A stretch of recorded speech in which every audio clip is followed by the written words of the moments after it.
Let's start our next section, which is 11.2, which is about space, coordinates, and vectors in space.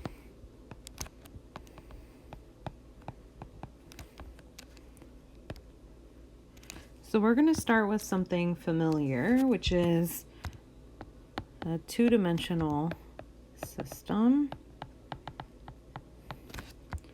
So basically, you have your x and your y-axis, and if you want to plot a point, let's say x comma y, so for example, maybe 2 comma 4, you go 2 horizontally and 4 vertically, so this would be the point 2 comma 4. And that's our two-dimensional system. So what we're going to do now is shift to a three-dimensional system.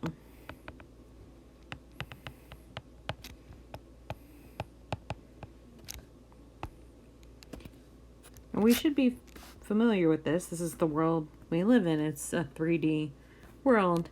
And so now when you have a point, it's going to be represented by 3 coordinates, x, y, and z.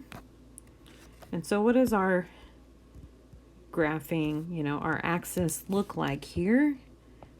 So we have 3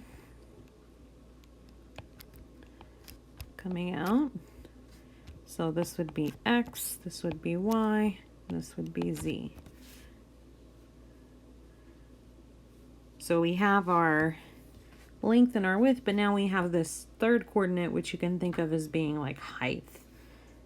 And so when you're thinking about this three-dimensional system, what you should think about, or at least what I think about, is the corner of a room.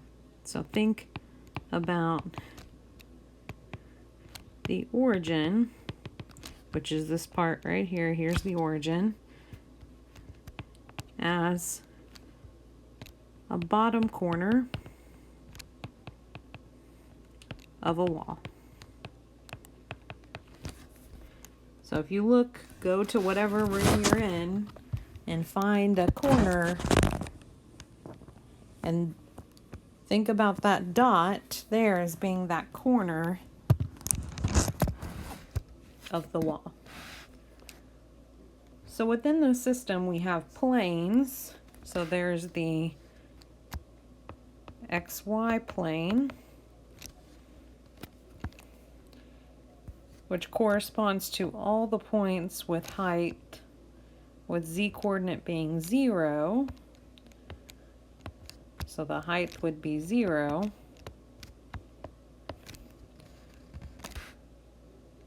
So a plane here would be like this. And really what the XY plane corresponds to, if you're thinking about the bottom corner of a wall, it would be the floor in the room. So there's no height involved if you're looking at the floor of the room. You also have the XZ plane.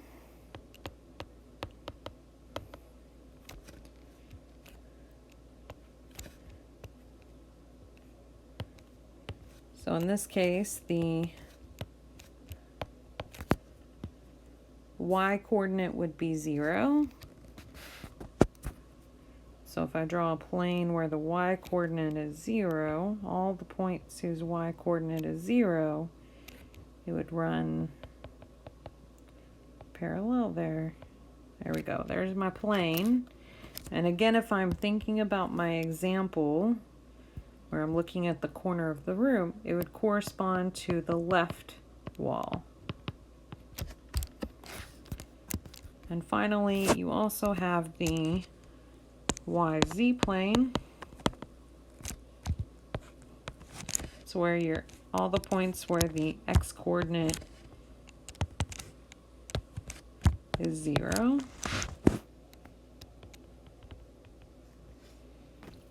So the YZ plane would be this up and down vertical plane here, running along there. And again, if I'm thinking about the bottom corner of a wall, this would correspond to the right wall if I was looking at the corner.